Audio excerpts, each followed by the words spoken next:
War is chaos, but sometimes, in the chaos, a single man in a single machine rewrites what's possible. They called it madness. A suicide mission.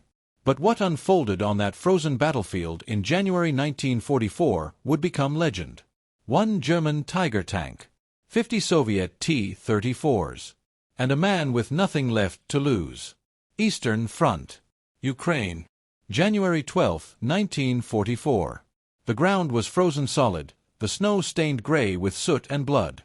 In the heart of the storm sat Tiger Tu-22, an 88mm steel beast with thick armor, wide tracks, and a crew of 5. But today, it had only one man inside. Oberfeldwebel Erik Hartmann, age 29, sat alone in the commander's hatch. His crew was gone, 3 dead, 1 wounded and evacuated the night before. But Erik stayed. He stayed not for glory, nor out of loyalty to the Reich. He stayed because the Soviets had taken his brother's village 3 days ago, and slaughtered everyone. Even the children. Now, Erik wanted nothing more than revenge, or death. It was supposed to be a delaying action. Intelligence reported a small Soviet probing force approaching from the east, no more than 5 tanks, they said. Erik was told to hold the line until reinforcements arrived. But as the morning mist lifted, Erik's binoculars revealed a horror far worse. Tanks. Soviet T-34s, rolling in formation across the distant tree line. Not 5. Not 10. His breath caught. His hand trembled over the ignition. No crew. No spotter. No loader. Just him. A sane man would retreat. Run west. Live to fight another day. But Erik wasn't sane anymore. He slammed the hatch shut. Switched on the ignition. The Tiger roared. "I'll make them pay," he whispered. The first T-34 came within 800 meters. Erik waited. 700 meters. He fired. The 88mm cannon cracked like thunder. The Soviet tank exploded in a fireball of smoke and steel. They scattered. Confused. They hadn't expected resistance. Erik reversed into a hull-down position behind a ruined farmhouse. The Tiger's armor was nearly impenetrable from the front. But alone, it wouldn't matter if they flanked him. He fired again. A second tank burst into flames. Then a third. Now they were moving in force. Like wolves circling a wounded bear. Erik knew he couldn't stay put. He gunned the engine and rolled behind a ridge. He had memorized the terrain. Every ditch, every ruin, every place he could ambush from. He moved like a ghost. Fire. Reverse. Disappear. Reposition. Fire again. For 2 hours, Erik played death's conductor.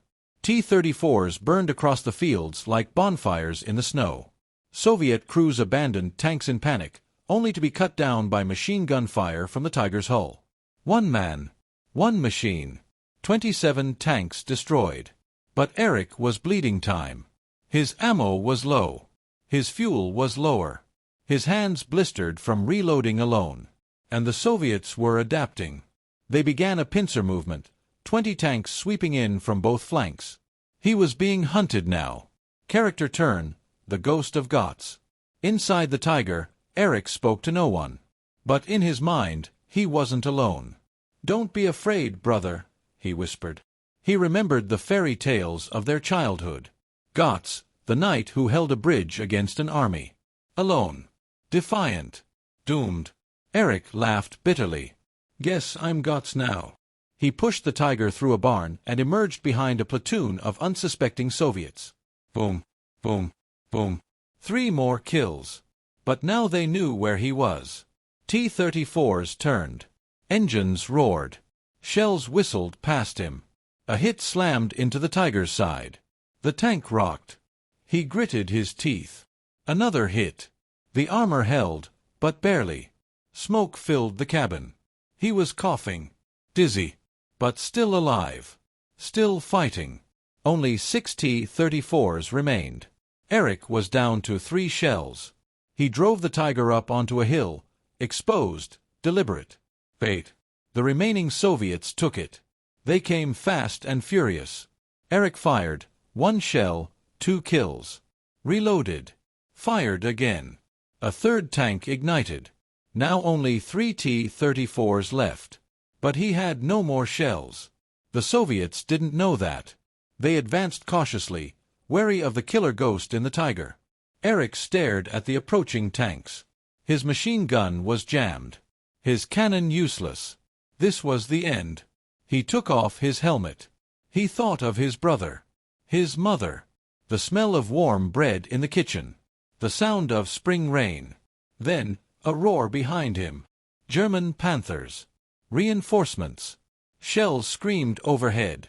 2 of the T-34s exploded instantly. The last turned to flee, only to be cut down by an anti-tank round from the ridge. Erik collapsed inside the Tiger, gasping, laughing, crying all at once. When the smoke cleared and the snow settled, the battlefield was a graveyard of steel. Erik Hartmann was pulled from his Tiger unconscious, frostbitten, and half-deaf. He'd destroyed 29 tanks personally. The remaining 21 were abandoned or destroyed by the Soviet crews in panic. No one could believe it. A single Tiger. A single man. He was sent back to Berlin. Given medals. Called a hero. But Erik never returned to the battlefield. Or to civilian life. He spent the rest of the war in a hospital. Talking to ghosts. Watching the snow fall outside the window. He didn't want medals. He only wanted peace. The battlefield where it happened is now a quiet field in Ukraine. No markers. No statues. But old villagers still whisper. About the day a single Tiger tank fought 50 enemies. And won. Not because of orders. Not because of glory. But because a broken man, driven by loss, chose to become a legend.